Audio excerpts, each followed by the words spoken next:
Vamos lá. A aula de hoje é a continuidade da aula da semana passada, que nós começamos a falar sobre higiene e segurança do trabalho, certo? São as normas, os procedimentos que estão dentro da lei, são as leis que são aplicadas a essas indústrias, a essas empresas, principalmente, gente, empresas de grande porte, tá? Não é comum, desculpa, não é comum nós encontrarmos essa quantidade de lei, essa quantidade de normas numa empresa com 12 funcionários, com 15 funcionários. Seria o ideal? Sim, o correto é esse.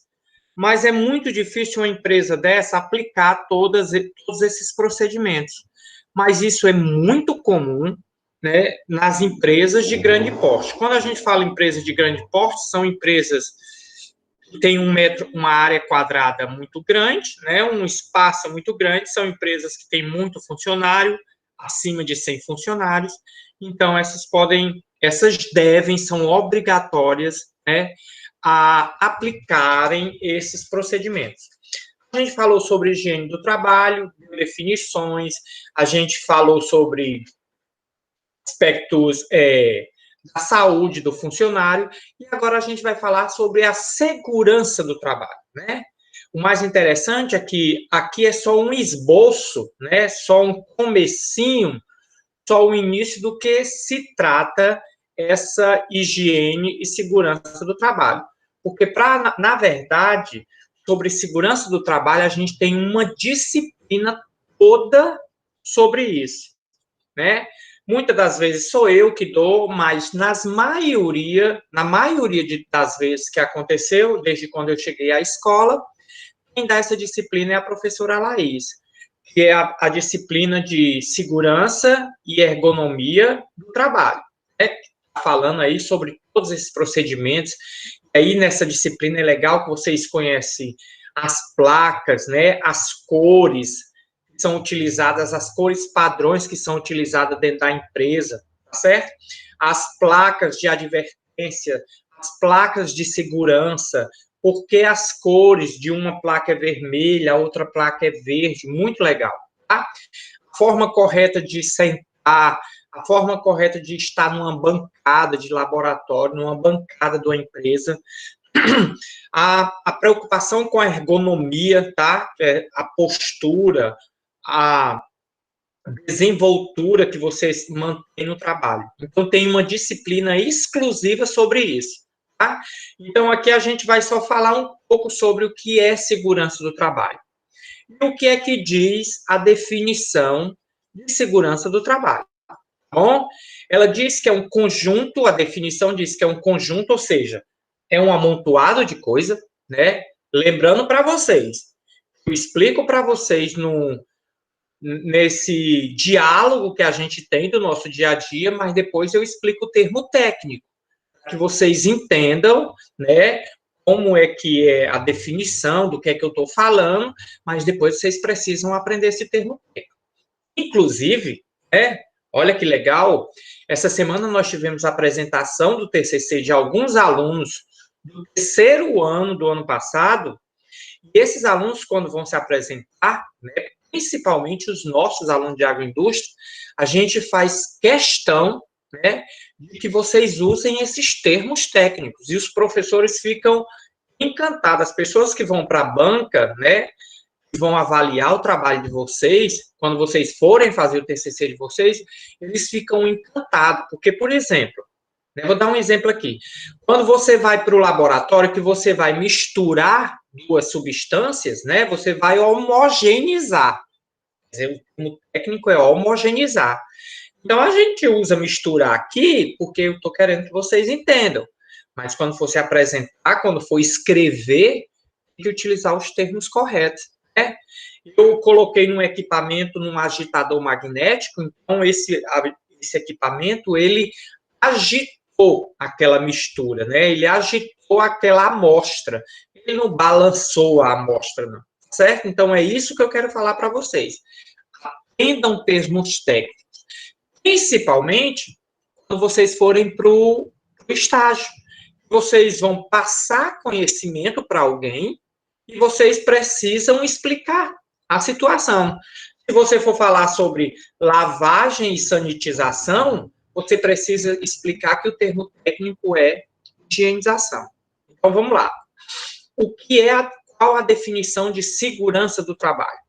São um conjunto de normas técnicas, educacionais, e aí inclui-se normas médicas, psicológicas, usadas para prevenir acidentes. Vejam bem, são um amontoado de informação sobre educação, sobre medicina, sobre psicologia, informação técnica. A gente usa esse amontoado de informação para prevenir acidente, para que não aconteça acidente dentro dessa empresa, certo? Seja como? Seja instruindo, explicando às pessoas, convencendo essas pessoas que há necessidade de aplicar isso, ou seja, convencendo pessoas da implementação de práticas preventivas. A gente precisa ensinar, além de ensinar, precisa convencer essas pessoas que se fazem necessários. Elas são obrigadas a fazer? São. Dentro de casa, não. Dentro de casa, você é obrigado ou não a fazer, se quiser. Se sua mãe mandar, se seu pai mandar, e é bom que obedeça, né? Mas dentro da empresa, vocês são obrigados a isso. Por quê? São normas da empresa, você é funcionário daquela empresa, você assinou um contrato com aquela empresa, então você deve seguir essas normas. Não tem para onde correr. Pode questioná-las? Pode. Pode modificá-las? Até deve, se for para melhor. Se for para piorar, então não adianta, certo? Então, são normas que são normas, lembrem, quando fala de segurança do trabalho, lembre, são normas que a gente vai levar para prevenir acidentes, né? Então, são todo tipo de informação, todo tipo de lei, todo tipo de procedimento que ajude a prevenir acidente, que é um dos grandes problemas dentro de uma indústria, né? Uma empresa de grande porte, muita gente trabalhando junto, muito maquinário, muito equipamento. Você imagina por aí, vou dar um exemplo, né? Uma empresa como a gente tem, que alguns de vocês poderão estagiar lá, uma indústria de enlatamento de sardinha, né? De fabricação do produto da sardinha enlatada. Então, aí tem o equipamento que fica funcionando 24 horas, tem a possibilidade de você se cortar numa lata daquela, de um equipamento daquele explodir, de uma caldeira vir a explodir, como a gente viu recentemente em Fortaleza, né? Um silo, um tonel lá explodindo de oxigênio de uma empresa. Então, todos esses cuidados, eles devem ser levados em consideração, certo? Quem fala essa definição, esse autor aí, né, Chiavenato, tá bom? Ele definiu segurança do trabalho no ano de 1999, né? Um dos fatores importantes da segurança do trabalho, tá certo? É ter um líder responsável por essa área de segurança, tá certo? E um setor de segurança que assessora esses líderes e que acha e que encontra soluções, né? Se eu estou com algum problema de acidente de trabalho, é interessante que essa empresa vá buscar essa solução de trabalho, certo? Então, essa segurança do trabalho é algo obrigatório dentro das empresas. Qual empresa? Qualquer empresa. Inclusive uma empresa, né, uma escola, inclusive um posto médico, inclusive, né, um consultório dentário, certo? Um cinema, todas essas empresas, elas precisam levar em considerações esse conjunto de normas técnicas, educacionais, médicas e psicológicas. Ok? Vamos lá. Dando continuidade. A gente falou que cada setor, ou essa empresa, precisa de pessoas responsáveis, certo? Pessoas responsáveis por essa condição, a gente ter que cuidar, né, prevenir acidente. E para isso se monta uma equipe. É como se a gente faz as equipes na sala de aula da gente, certo? Ok, obrigada, filha. Peguei o recado aqui, tá bom? Alguém mandando um recadinho aqui, recadinho do coração, de que tem gente com problema na internet. Infelizmente, a gente ainda tem muito disso, tá certo? Então, vamos lá. A gente falou que precisa de pessoas responsáveis, tá certo? Essas pessoas responsáveis, a gente precisa montar uma equipe. Como a gente separa lá na escola, né, uma equipe quando a gente vai fazer algum trabalho. E essa equipe, ela tem um nomezinho, tá? É uma equipe que se chama CIPA. Então, quando vocês estiverem dentro de uma empresa, tá? Que disserem assim, ó, a CIPA é a responsável por essa segurança aí. Chama alguém da CIPA, tá? Então, o que é essa CIPA? Então, tá aí o significado de CIPA. É uma comissão interna de prevenção de acidente. Juntando as 4 letrinhas, dá o termo CIPA. Então, quando ouvirem esse nome lá na empresa que trabalha, se Deus quiser, muitos de vocês, né, vão para empresas, né, muito legal trabalhar dentro da indústria de alimentos, muito bom mesmo. Eu já tive essa experiência, não na indústria de alimentos, mas numa indústria de grande porte. Tá? Então, essa empresa que eu trabalhava, ela tinha 3.500 funcionários. Imagina aí, gente, se não acontece acidentes com 3.500 funcionários, certo? Então, é por isso que existe essa equipe que leva o nome de CIPA, uma comissão interna. O nome, né, a sigla, já diz do que é que se trata.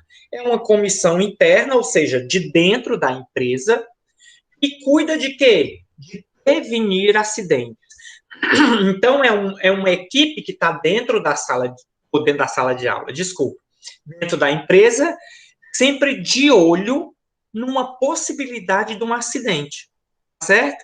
Então, ela é uma imposição legal da CLT. A CLT é a consolidação das leis trabalhistas, ou seja, a lei trabalhista diz que é obrigatório as indústrias terem uma comissão interna de prevenção de acidentes. É obrigatório elas terem uma CIPA.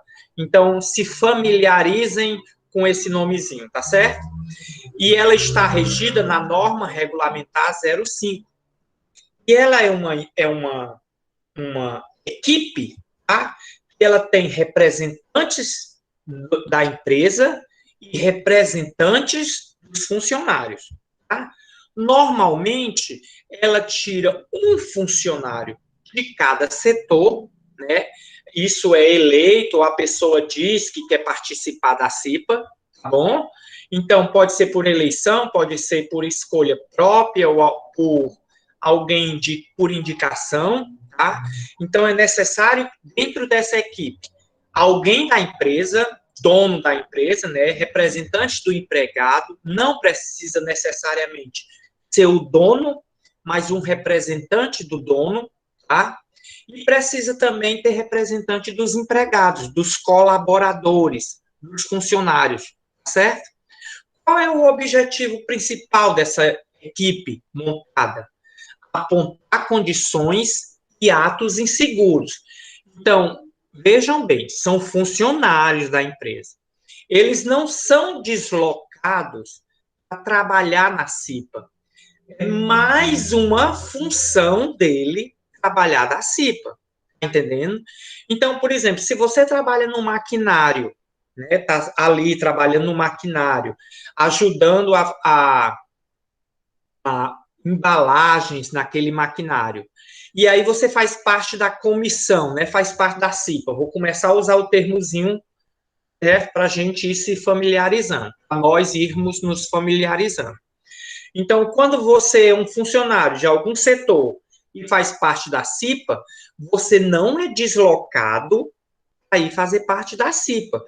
É uma das suas funções. Você continua fazendo suas tarefas do seu dia a dia, a sua rotina de trabalho, e aí outra função é também participar da CIPA. E aí, enquanto você está no seu trabalho, ali no seu equipamento, no seu maquinário, você está de olho, você está observando onde possa ter alguma condição insegura, né? Então, ou seja, para você ver se está acontecendo algo que possa acarretar num acidente. Então, é necessário que você seja uma pessoa atenta, antenada, né? Se for uma pessoa desligada, que a gente chama, né? Se for um mongoloide, né? Se for uma pessoa que não está nem aí, essa pessoa não é uma pessoa legal para fazer parte da CIPA, certo? Outra função dessa pessoa é fiscalizar o que já existe. Gosto sempre de dar exemplos. Por exemplo, um extintor de incêndio. Nesse local do extintor de incêndio, em qualquer empresa, vocês vão ver na disciplina de segurança do trabalho, não é permitido colocar nenhum produto, nada próximo a esse extintor de incêndio. Ele tem que estar no local disponível quando ocorrer um acidente, um incêndio ou algo desse porte, qualquer pessoa seja muito rápida chegar àquele extintor de incêndio. Então, não pode nem por um instante, eu vou passando com um carrinho aqui de compra, um carrinho de equipamento, e estacionar nesse extintor de incêndio. Não pode. Ele tem que estar livre 24 horas. Então, uma pessoa que faz parte da CIPA pode ficar de olho nisso, né? Se é uma medida de prevenção de acidente que já está implementada, ele pode fiscalizar. Então, se faz obrigatório, fiquem atentos a isso, isso é matéria de prova. A CIPA é obrigatória, ela precisa ser obrigatória dentro da indústria de alimentos, certo? Ela tem representantes do empregado e do empregador, ela tem um objetivo de apontar condições inseguras, insalubres, né? Digamos que você está no maquinário, precisa de luvas e não está usando luva, então a pessoa da CIPA, ó, já fica de olho nisso, já vai reclamar, dizer para o supervisor, para o gerente que o funcionário está sem luva, e aquilo pode acarretar um trabalho ou uma situação de acidente de trabalho, certo? Então, fiquem atentos a isso. É uma das normas de segurança do trabalho, certo? É a Comissão Interna de Prevenção de Acidentes, mais conhecida como CIPA, certo? Quais são as áreas de segurança do trabalho, certo? Então, a gente vai aprender alguns termos que são utilizados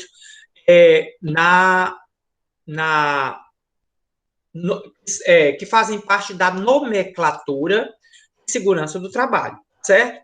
Um desses termos é o termo acidente. O que é um acidente, certo? Um acidente é um fato súbito. O que é um fato súbito? Um fato inesperado. Você não estava esperando, né? Peguei o copo escapuliu da minha mão, quebrou, é um acidente. Vejam bem, é quando causa dano material. Olha que interessante. Acidente para incidente. O acidente, eu derrubei o copo quebrou, então ocorreu um acidente. Derrubei este mesmo copo, esse copo não quebrou, então aconteceu um incidente, tá? Aconteceu um fato súbito, mas não teve dano material, certo? Eu estava descascando um abacaxi e aí a faca pegou no meu dedinho, não cortou o dedinho, deu só uma machucada, né? Houve algum dano? Sim, machucou. Então é um acidente. Ah, não aconteceu nada. Então é um incidente, certo? Então um acidente é um fato súbito, ok? Vamos lá. Incidente é um fato súbito, inesperado, sem intenção, certo? Então, se você está na sala de aula com alguém, pegou o papelzinho, jogou em alguém, isso é um acidente? Não, foi intencional. Agora, se você vai jogar no lixo o papel e pegou na cabeça de alguém, e aí machucou, então foi um acidente. Se não machucou, foi um incidente, tá certo? Então, vamos lá, é um fato súbito, inesperado, sem intenção. Acidente acontece sem intenção. Produz morte, lesão corporal ou dano material, certo? Então, se produziu morte, lesão corporal ou dano material, é um acidente. E o que é um acidente de trabalho? Opa, desculpa, um acidente de trajeto. Um acidente de trajeto é um acidente que ocorre no trajeto de você ir ou voltar do trabalho. Olha que interessante. Você é protegido pela lei quando você está se deslocando para o trabalho ou voltando do trabalho para casa. Tá entendendo? Exemplo, eu moro aqui em Paraipaba, trabalho em Lagoinha. Lá, para trabalhar em Lagoinha, eu vou de bicicleta. Então, saio daqui pedalando, daqui para Lagoinha, certo? E aí, no meio do caminho, eu sou atropelado. Isso foi um acidente? Sim. Acidente de trabalho. Você estava no decorrer, estava no trajeto do trabalho, certo? A lei lhe dá esse direito.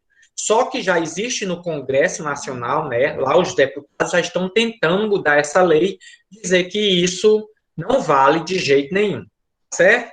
Agora veja bem, você está voltando, né? Eu fui para trabalhar na Lagoinha, fui de bicicleta, deu tudo bem, voltei de bicicleta para lá, de lá para cá. No meio do caminho, eu encontrei um campo de futebol. E aí eu adoro futebol, parei para jogar com meus amigos. Eu estava vindo do trabalho, parei para jogar com meus amigos. E aí eu fiquei 10 minutos, 20, meia hora, uma hora jogando futebol. Quando saí do futebol, eu vim para casa. E aí eu fui atropelado. É um acidente de trabalho? Não é mais. Certo? Porque normalmente esses acidentes eles são investigados. E quando descobrirem que houve essa parada, que você não estava no trajeto do trabalho, é trabalho casa, então não é considerado acidente do trabalho. E é importante que seja definido se foi acidente do trabalho ou não, para que você seja coberto pela segurança que lhe dá esse fato, certo? E você vai ter direito à indenização, você vai ter direito a atestado, você vai ter direito a afastamento sem ser demitido. Então, é por isso que precisa ser definido se foi um acidente de trajeto, tá certo? Deu para entender? Espero que tenham entendido, tá certo? A diferença entre acidente e incidente e do que é que se trata quando você diz que houve um acidente de trajeto, né? Foi um acidente de trabalho porque você estava no deslocamento, certo? Um deslocamento do trabalho para casa ou da casa para o trabalho. Ok? Vou adiante. Vamos aqui um exemplo, tá? Um trabalhador realizando o carregamento de uma caixas de mudas a gente chama, né? As plantinhas pequenininhas que a gente está fazendo para poder plantar e aumentar, né? Então a gente chama de mudas.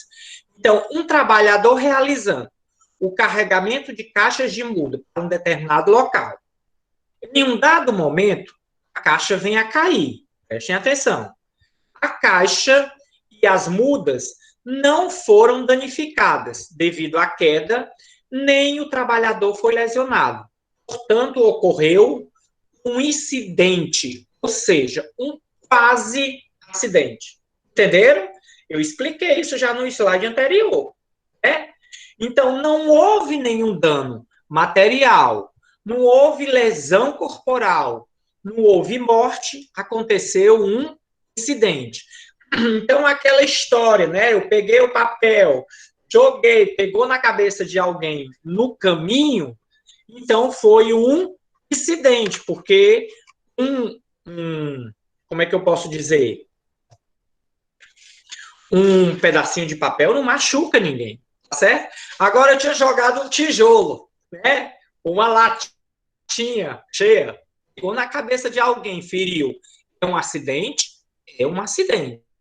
Agora, depende. Se você tiver jogado propositalmente, não é acidente. Agora, se você jogou e no trajeto apareceu alguém, bateu na cabeça de alguém, aí é um acidente porque machucou. Se não machucou, é um incidente. Lembrando, é intencional, não. É sem intenção, certo? O acidente é quando é, ou o incidente é quando é sem intenção. Vamos lá. Segunda hipótese.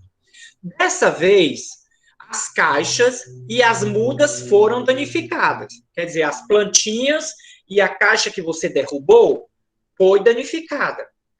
Porém, o trabalhador não se lesionou, ele não se machucou. Então, apesar de não haver lesão, houve uma perda material, sendo dessa forma considerado um acidente. Tá vendo a diferença? Gente, eu quero que vocês entendam bem isso, tá? Eu posso perguntar isso na prova.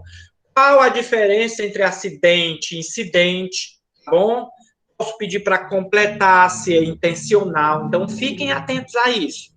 Eu estava com a caixa, derrubei a caixa, quebrou a caixa, é um acidente. Por quê?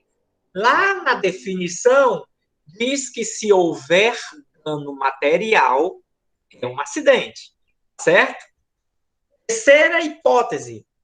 Nessa última situação, o trabalhador foi lesionado, dessa forma houve um acidente, pois houve lesão.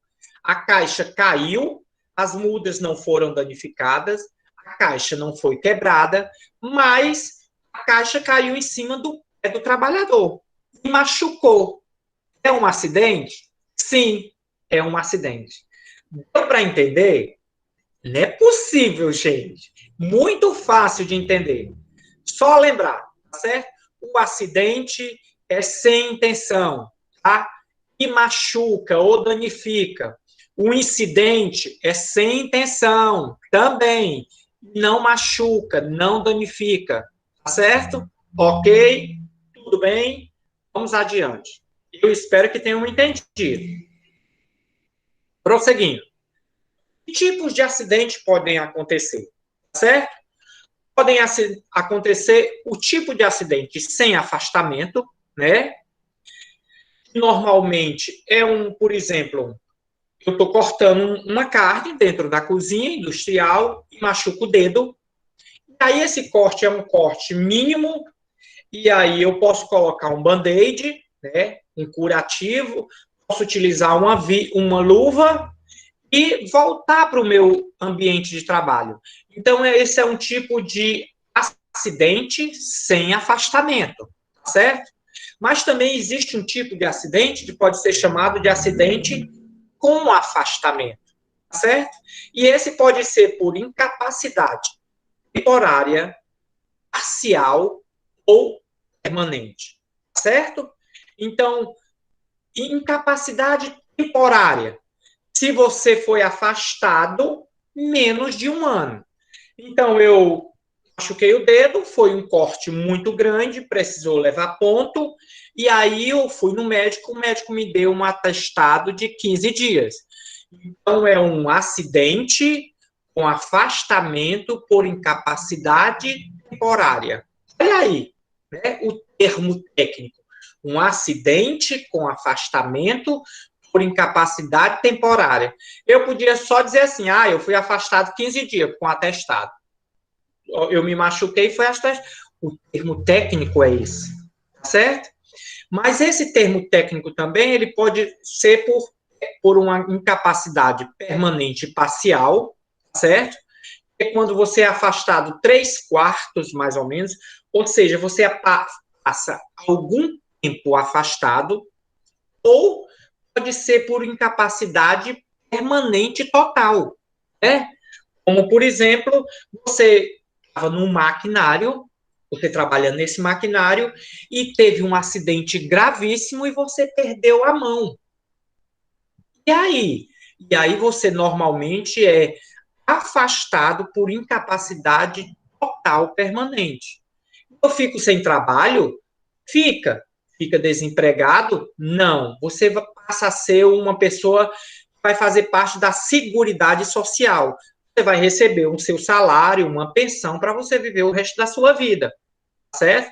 Mas não vão, pelo amor de Deus, chegar lá no maquinário de uma empresa e meter o braço, não, tá certo? Para perder uma mão, porque não é legal perder uma mão para ficar o resto da vida recebendo um salário. Sei lá, não aconselho a fazer isso, tá certo? Não aconselho. Então, estou só explicando para que vocês entendam. Então, temos tipos de acidente sem afastamento e temos tipos de acidente com afastamento. E com afastamento pode ser por algum desses tipos de incapacidade, certo? Quais as principais causas dos acidentes de trabalho? Bom, então aí a gente tem enumerado algumas dessas causas de acidente de trabalho. Pode ser por uma condição insegura, você é um funcionário novato e está inseguro em fazer aquele procedimento num laboratório, está inseguro em fazer aquele procedimento numa cozinha industrial, num maquinário. Então, pode ser alguma condição insegura, pode ser uma condição insegura do funcionário, pode ser uma condição insegura do utensílio, do maquinário. Por exemplo, estou aqui abrindo numa padaria, né, uma pizza, uma massa de pizza, tá? E aí eu percebo que essa mesa, ela está em falsa, né? Ela está balançando para lá e para cá, ela não está bem nivelada. E aí eu abrindo essa pizza, eu percebo que toda vida eu estou com um problema porque a mesa fica balançando. Então, a causa de um acidente aí pode ser o fato dessa mesa estar balançando, né? Ela está mal nivelada. Então, é uma condição insegura. A condição insegura não está relacionada só ao colaborador, só ao funcionário. Pode ser pelo equipamento, pode ser pelo utensílio, certo? Digamos que eu estou trabalhando num laboratório e eu preciso de uma boa claridade, né? Uma boa luminosidade. E aí minha lâmpada fica só piscando, só piscando. Então, isso é uma condição insegura para que você possa se acidentar. Você ali trabalhando com reagentes no laboratório, você pode se acidentar por causa dessa lâmpada. Então, a condição segura não é você, é o fato da lâmpada estar ali piscando, certo? A causa do acidente também pode ser pelo agente causador. O agente causador não necessariamente é o manipulador. O agente que vai causar o acidente, ok? Então, esse é uma outra causa de acidente de trabalho. Ou também pode ser por parte do agente causador, certo? Como eu dei o exemplo da lâmpada. Então, por exemplo, se eu me acidentar no laboratório, eu aqui mexendo com reagente, de repente eu vou pegar o equipamento, pegar a vidraria e escapole, porque eu não vi a vidraria direito, o agente causador foi a lâmpada, né? A lâmpada piscando foi o agente causador, certo? Pode ser também por uma atitude insegura. Vou pegar o laboratório de novo para dar exemplo. Eu levei uma vidraria aquecer, né? Ela foi ali para um aquecedor e aí eu fui pegar essa vidraria com as mãos. Olha aí, uma vidraria aquecida não pode ser pegue com a mão. Ela tem um pegador de vidraria. Você vai lá, pega a vidraria com esse pegador e faz o transporte dela. Se eu fui pegar com a mão, então foi uma atitude insegura minha. Porque não se pega nada quente com as mãos, principalmente uma vidraria dentro de um laboratório. Então eu tive uma atitude insegura e causou um acidente. Peguei a vidraria, me queimou, teve uma queimadura, está ardendo. Um acidente? É. Ai, mas está ardendo muito leve. Houve uma lesão corporal? Houve. Leve, mas houve. É com afastamento ou sem afastamento? Sem afastamento. Foi uma lesão muito leve. Para você entender todos esses termos. Certo? Pode ser por um fator pessoal de segurança. você é um funcionário novato. Isso que eu estou dando, gente, são sempre exemplos para que vocês entendam, né, essas causas dos acidentes de trabalho, né? Fator pessoal de segurança. Eu não tenho conhecimento de todas as normas de dentro da empresa, e aí, na norma da empresa, diz que eu tenho, por exemplo, eu não posso andar perto do maquinário, próximo a uma máquina de torrefação.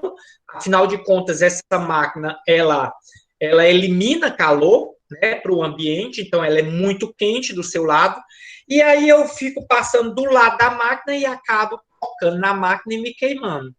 Só que eu não tinha conhecimento disso, então é um fator pessoal de segurança, certo? E as causas dos acidentes também, muitas vezes é devido, né, a algum tipo de acidente mais grave ou menos grave, certo? Então vamos adiante. Para que possa ser implementado, existem diversas normas. A gente viu conjunto de normas técnicas, médicas, psicológicas, né? Então, são várias normas. E para isso existem alguns programas. E um desses programas é esse, né, número 25 de 2004, que é chamado de Programa de Prevenção de Riscos Ambientais, certo? São esses programas, esse PPRA, ele já está relacionado a riscos ambientais, certo? E aí eu preciso ter algum conhecimento com relação a esse programa de riscos ambientais, certo? E esse programa, ele é possível, né, a aplicação desse programa de prevenção, ele é possível fazer um mapa de risco, né? É como se fosse um desenho, tá? Só que isso, toda empresa tem o seu mapa de risco, que sinaliza qual o grau de risco do ambiente e quais são os EPIs exigidos para acesso àquele ambiente. Olha que legal.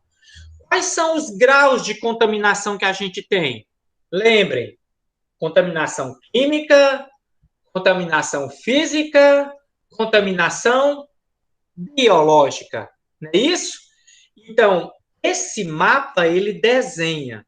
Isso eu posso fazer o desenho até da minha casa, certo?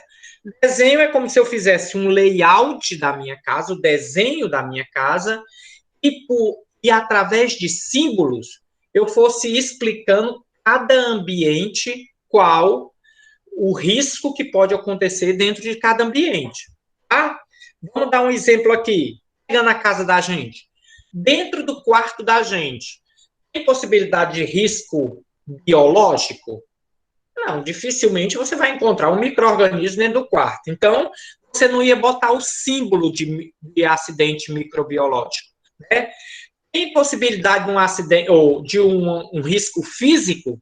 Sim, eu posso topar na cama, né?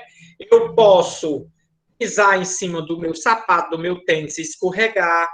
Eu posso derrubar um vidro de creme. Então, ou seja, dentro daquele ambiente, eu tenho que colocar um símbolo de que há possibilidade de risco físico, certo?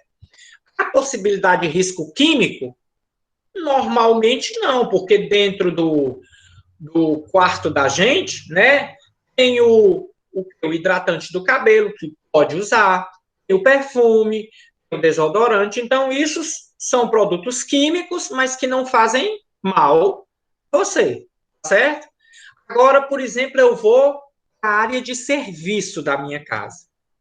Na minha área de serviço, a possibilidade de risco físico? Sim, na maioria dos ambientes há possibilidade de risco físico. Eu posso topar na área de serviço, né? Eu posso derrubar um produto e cair em cima do meu pé. Há possibilidade de risco químico? Sim, na área de serviço da minha casa tem detergente, desinfetante, tem raticida. O que é raticida? Veneno para rato, né? Mata rato. Então tem pesticida, veneno, né? Tem aqueles Baygon que a gente usa para matar muriçoca, aranha, formiga. Então, tem risco químico? Tem. Então, nessa área de serviço, quando eu desenhasse, eu teria que colocar um símbolo de que tem risco químico. E isso, gente, é feito dentro de uma empresa de grande porte.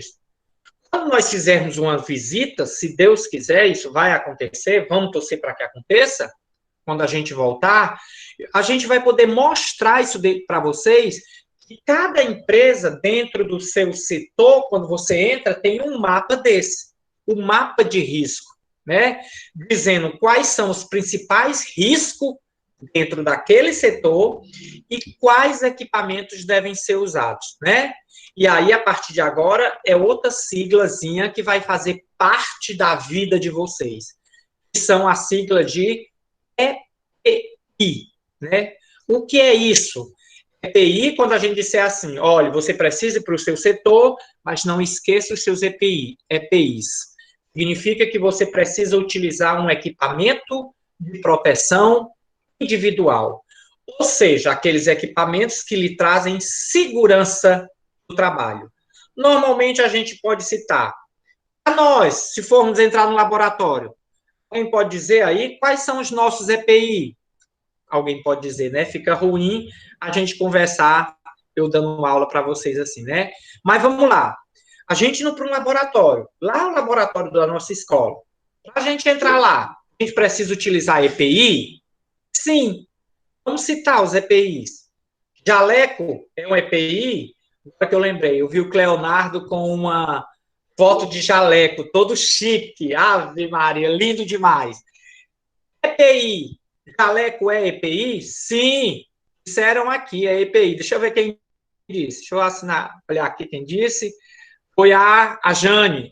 A Ruth disse máscara. Máscara é EPI? Sim. Máscara é EPI agora para a gente ir no mercantil, máscara é EPI para a gente ir para a praia, né? Luva é EPI? Exato, exato. Touca no laboratório é EPI? Sim, EPI, tá certo? Existem os EPIs e existem os EPCs. O que são EPCs? Equipamentos de proteção coletiva. Para todo mundo.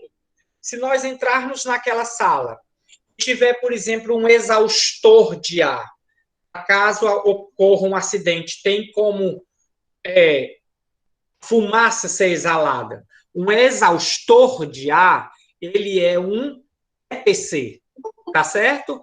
O que é o EPC? Um equipamento de proteção coletiva. Nunca mais isso vai sair da cabeça de vocês. O que é EPI, o que é EPC, certo? EPI, equipamento de proteção individual. A Jane, o Pedro, a Ruth, tudo deram exemplos aqui, né? E eu citei o nosso amigo Leonardo, que estava de jaleco numa foto. Então, lembrem disso. Quais são os EPIs para o laboratório? São esses que nós citamos, a touca. São todos esses para todo mundo? Se for para o laboratório, sim. Certo? Se for para o laboratório, sim. Por exemplo, quando a gente está trabalhando lá no laboratório, às vezes a gente está fabricando algum alimento, aí um professor pede para ir visitar lá. Quando esse professor pede para ir visitar, uma das primeiras coisas que eu providencio para o professor, uma touca e uma máscara. Se ele for manusear o material que vocês estão manuseando, inclusive dou uma luva. Então, ele sabe que, e se for o diretor é a pessoa mais importante da escola, ele é obrigado a utilizar isso também. A regra é para todo mundo. Se eu estou dando esse exemplo do diretor, imagine isso dentro de uma empresa. Se o dono da empresa quiser entrar dentro do laboratório, né, o laboratório lá da minha empresa, ele quiser entrar sem esses equipamentos, ele está quebrando regras que ele impôs a todo mundo. Mas ele é o dono da empresa. O risco de acidente é o mesmo para mim, é o mesmo para ele. Sendo que eu, com equipamento de proteção, eu não terei tanto risco quanto ele.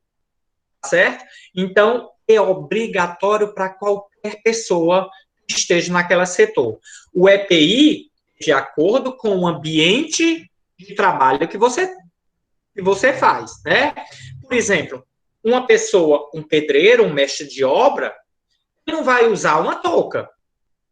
Vai proteger ele em quê se cair um tijolo na cabeça dele? Então, o que é que ele vai usar? Um capacete. Um equipamento de proteção do mestre de obra seria o capacete. Então, pode haver diferenciações de acordo com a função que você exerce. Certo, gente? Vamos lá. Outro área da segurança de trabalho é a prevenção de roubos. Tá? Isso está relacionado à segurança patrimonial. Vejam bem, a gente falou de segurança do funcionário, segurança do ambiente, mas também existe a segurança patrimonial, tá certo? Então, essa segurança patrimonial, ela passa pelo controle de entrada e saída de pessoas e veículos, tá? Então, pelo estacionamento fora da área da empresa. Então, ou seja, dentro da nossa escola, pegando mais um exemplo, aquele controle de entrada e saída de pessoas é feito pelo vigilante, o porteiro. Ele não vai estar deixando entrar ali pessoas que ele não conhece, professores, né? E pessoas sem farda. Então, é um controle. Isso está relacionado à segurança do trabalho. Segurança o quê? Patrimonial. E segurança das pessoas também, né? O estacionamento fora da área da empresa, tá? A ronda pelos terrenos e rondas no interior da empresa. Então, tudo isso fazem parte da segurança do trabalho. Essas partes que eu estou citando, mais relacionado à segurança patrimonial. Segurança de máquinas, equipamentos e ferramentas, né? Pegando o exemplo, por exemplo, é de uma oficina, certo?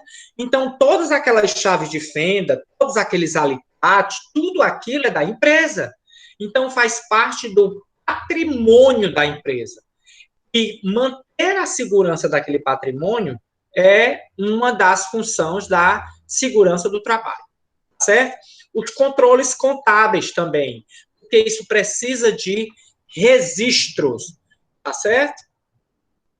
Então, vamos lá. Sobre prevenção de acidente, tá? Então, quais são as principais causas dos acidentes?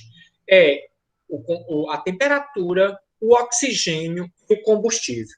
Então, a prevenção de acidente é uma área também que está relacionado à segurança do trabalho. A prevenção de acidente, não, desculpa, a prevenção de incêndios.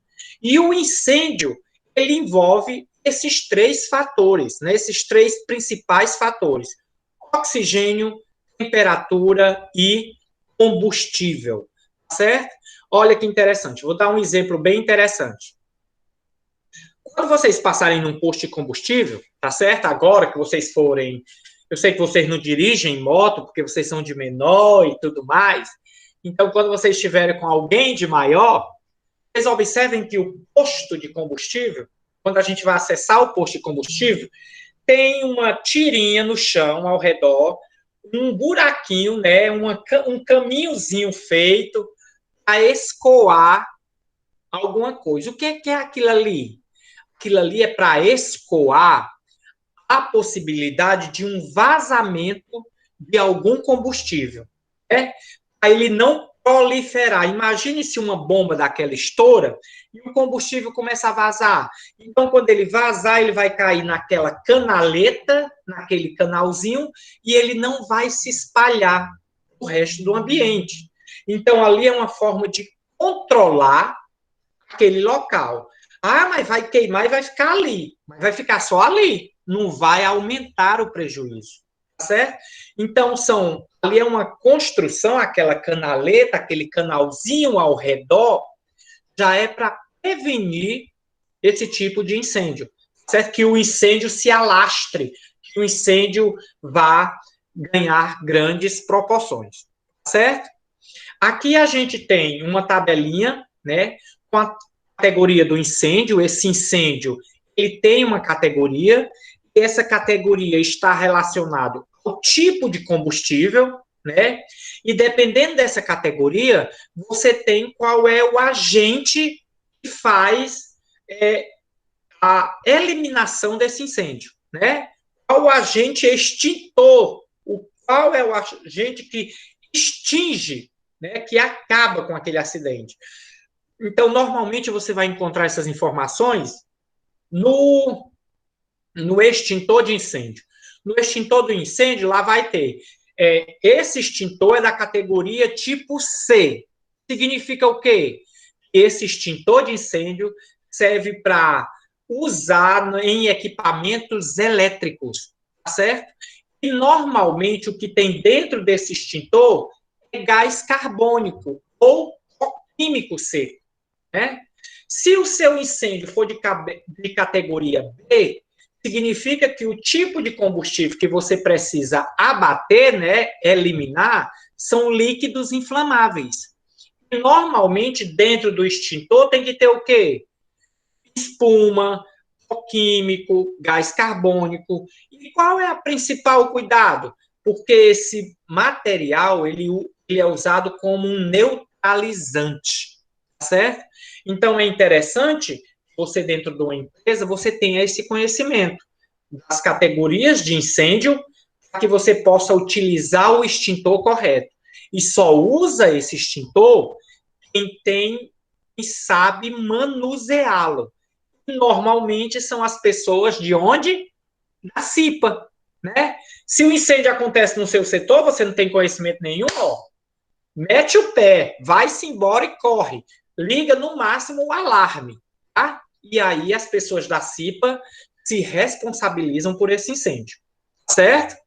Então, aqui a gente tem alguns métodos de extinção do incêndio, certo? Existem 3 tipos de método de eliminação do incêndio, né? O método por abafamento é quando você elimina o oxigênio. Vocês já viram, né? Tem alguém pegando fogo, uma pessoa sendo consumida de fogo, vem alguém com um pano e joga esse pano em cima. Porque você está eliminando o oxigênio. O oxigênio prolifera um incêndio. E aí você abafar, né, eliminar o oxigênio presente, vai fazer com que esse incêndio apague.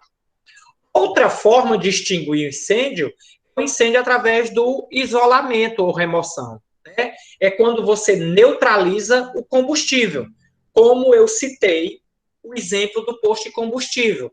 Aquela canaletazinha neutralizou, ela isolou aquele combustível. Também outra forma de extinguir um incêndio é o resfriamento, onde você vai neutralizar a temperatura, diminuir. Se está quente, você resfria e aí neutraliza a temperatura, certo? São 3 métodos de extinguir o incêndio: abafamento, isolamento e resfriamento, certo? Entendido? Ok? Aqui nós temos alguns planos de segurança que podem ser aplicados dentro da empresa. Esse plano de segurança deve ser extensivo a todas as áreas, então todo local deve ter um plano de segurança, tá? Deve ter treinamento de primeiros socorros, deve haver simulação de acidentes e incêndio, evacuação diária. Gente, um dos países que sofre mais terremoto é o Japão.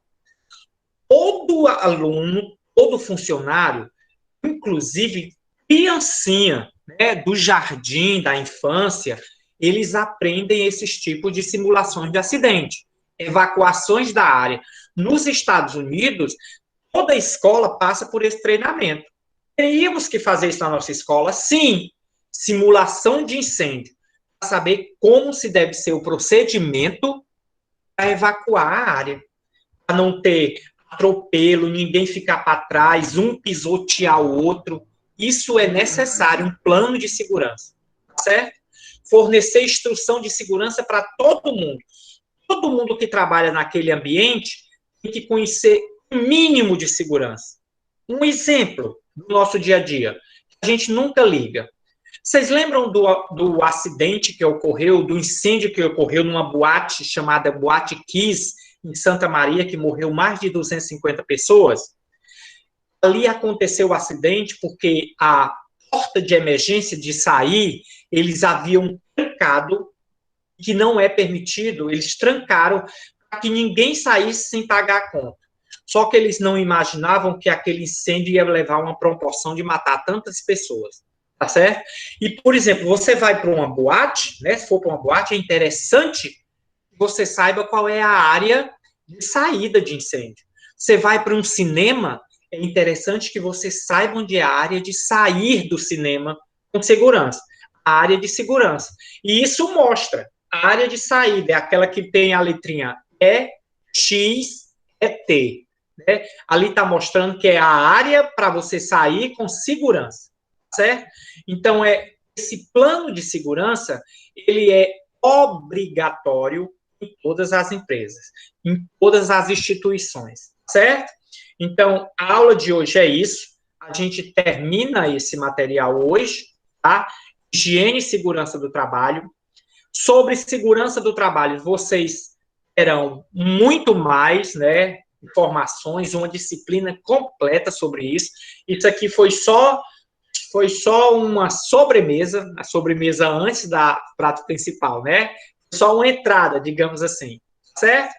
Então, a gente se vê à tarde, 13h30, temos aula de leite, continuação da síntese do leite. Obrigadíssima, até a tarde. À tarde a gente se encontra aqui novamente. Lembrando, atividade, viu?